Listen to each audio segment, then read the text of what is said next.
कांग्रेस ने आगामी कर्नाटक चुनाव के लिए स्टार प्रचारकों की सूची जारी कर दी है और पार्टी ने निर्वाचन आयोग को अपने 40 स्टार प्रचारकों की सूची सौंपी है। इसमें पार्टी अध्यक्ष मल्लिकार्जुन खड़गे, सोनिया गांधी, राहुल गांधी, प्रियंका गांधी और डीके शिव कुमार के अलावा कई दिग्गज शामिल हैं।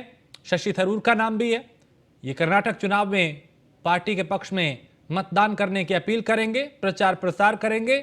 स्टार प्रचारकों की सूची में कई दिग्गजों का नाम।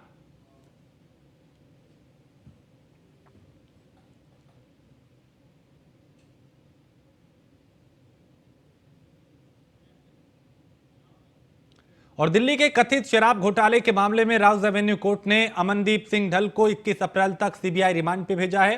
अमनदीप को राउज एवेन्यू कोर्ट में पेश किया गया था। सीबीआई ने कोर्ट से 3 दिन की रिमांड मांगी थी और विशेष न्यायाधीश एमके नागपाल ने ढल की रिमांड की मांग वाली सीबीआई की याचिका को स्वीकार कर लिया और 21 अप्रैल तक सीबीआई रिमांड पे भेज दिया। यहां इस बात का जिक्र भी कर रहे हैं कि इससे पहले 1 मार्च 2023 को अमनदीप ढल को ईडी ने गिरफ्तार किया था। उसके बाद से ही अमनदीप ढल न्यायिक हिरासत में तिहाड़ जेल में बंद है।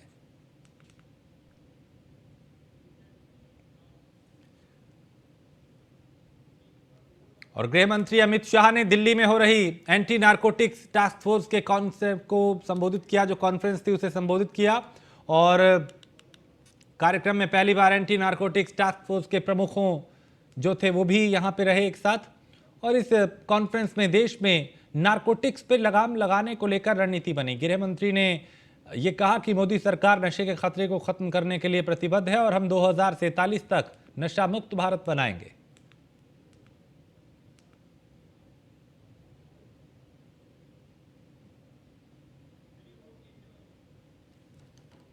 एक बार अगर सोचते हैं तो लड़ाई बहुत कठिन लगती है, मगर आयोजन करके लड़ने लगते हैं तो जीतने के रास्ते पर बहुत जल्दी पहुंच जाते हैं। मेरा अनेक लड़ाइयों में मेरा व्यक्तिगत अनुभव है। लड़ाई कठोर जरूर है, अंतर्राष्ट्रीय अपराध है, हम जानते हैं अंतर्राष्ट्रीय अपराध है। डार्क नेट का उपयोग हो रहा है, इसके साथ साथ अंतर्राष्ट्रीय हवाला कारोबार का उपयोग हो रहा है और ढेर सारी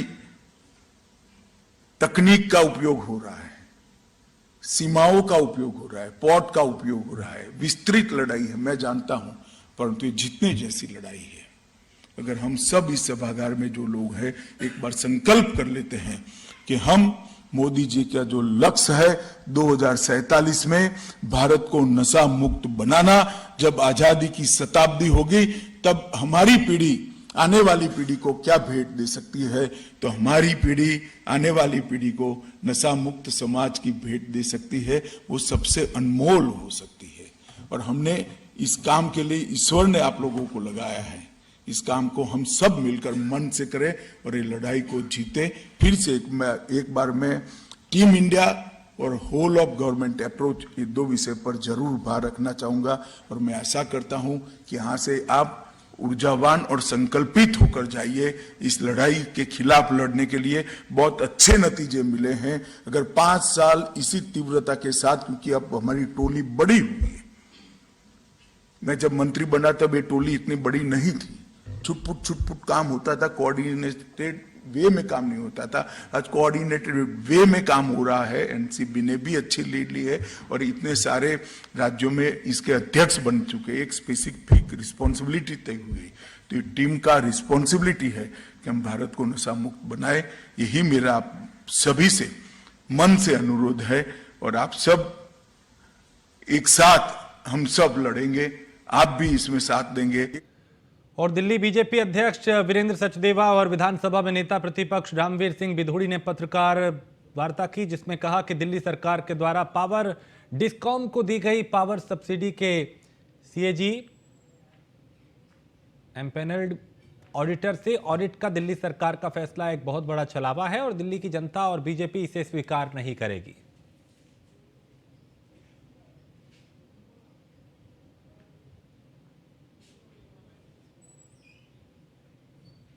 पिछले 6-7 सालों से पावर सब्सिडी का ऑडिट क्यों नहीं हुआ, उसका मैडम मार्टिना को जवाब दीजिए। पावर सब्सिडी के ऑडिट को लेकर Arvind Kejriwal supreme supreme court गए थे। ये बात है लगभग 7 वर्ष पुरानी। 1 तारीख पड़ी, पिछले 6 साल से उस पे एक भी तारीख नहीं पड़ी। अगर अरविंद केजरीवाल गंभीर थे पावर सब्सिडी के ऑडिट को लेकर, तो 6 सालों में एक बार भी उसकी हियरिंग हो जाए, उसके लिए उन्हें एप्लीकेशन को नहीं लगाई। मैडम माली ने इसका भी जवाब दिया। अब सबसे महत्वपूर्ण वो ये कह रही है कि सीएजी एंड पैनल जो ऑडिटर्स हैं हम उनसे ऑडिट कर रहे हैं।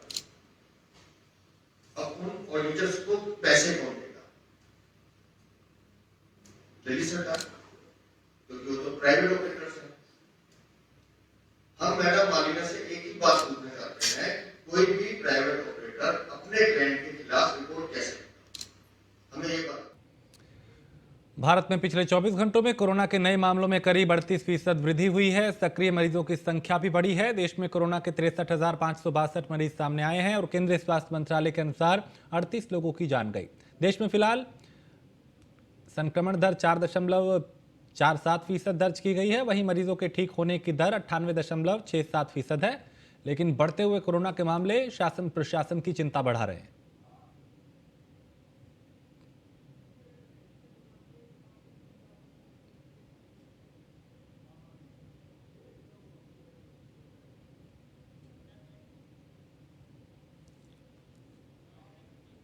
और दिल्ली के जिला north west DCP Jitendra Meena Delhi police के टैग दिल की पुलिस को बरकरार रखने का काम कर रहे हैं और जिनके निर्देशों पर जिले के सभी एसीपी और थाने सतर्कता के साथ अपराध और अपराधियों पर नजर बनाए हुए हैं।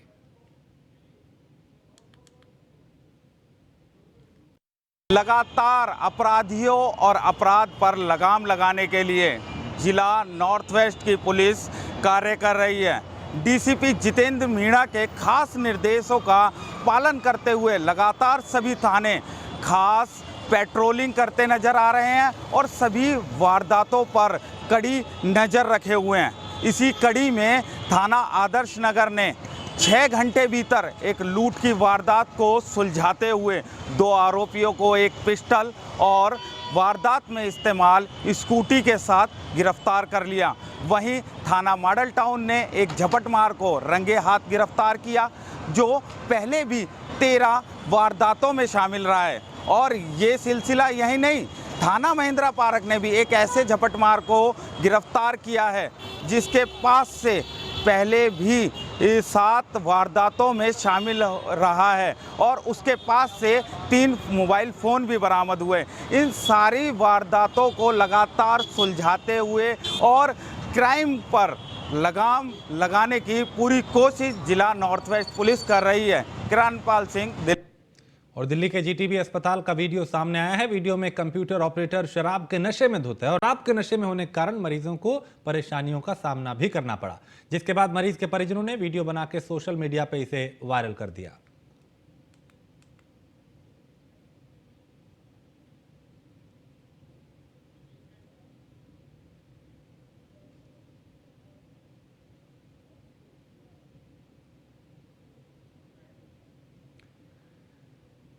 तो ये शख्स ड्यूटी पर ही नशे में दिखाई दिया और शराब के नशे में ये यहां मौजूद था और इसकी वजह से लोगों को कई तरह की दिक्कतें हुई।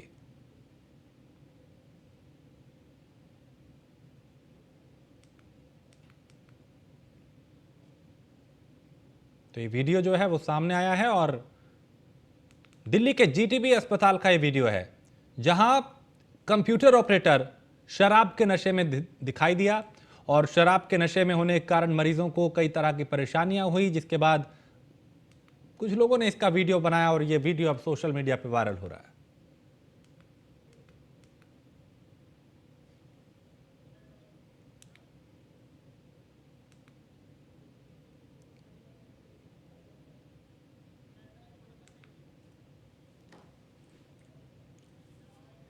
द्वारका जिले के मोहन गार्डन पुलिस ने एक विदेशी ड्रग पेडलर को गिरफ्तार किया है। साथ ही उसके पास से 60 ग्राम हेरोइन बरामद की है जिसकी कीमत करीब 60 लाख रुपए है। और ड्रग पेडलर को पकड़ने के लिए द्वारका पुलिस मुखबिर को इलाके में पुलिस ने लगाया था। मोहन गार्डन के पोसवाल चौक के पास इस तस्कर को शिकंजे में लिया गया।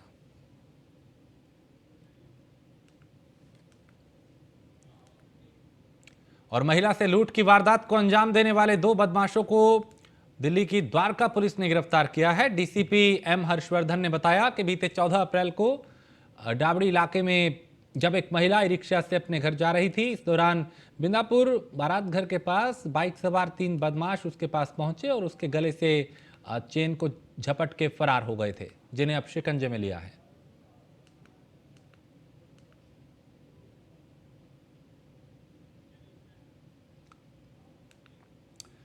और दिल्ली के नरेला इलाके के स्वतंत्र नगर कॉलोनी में 2 किन्नरों पर बदमाशों ने हमला कर दिया। किन्नरों ने खुद को कमरे में बंद कर अपनी जान बचाई। बदमाशों ने घर में घुस के तोड़फोड़ भी की। वारदात को अंजाम देने के बाद बदमाश मौके से फरार हो गए। हमले की वारदात वहां लगे सीसीटीवी में कैद हुई है और अब पुलिस मौके पर पहुंची। पुलिस मामले की जांच कर रही है, बदमाशों की तलाश कर रही है।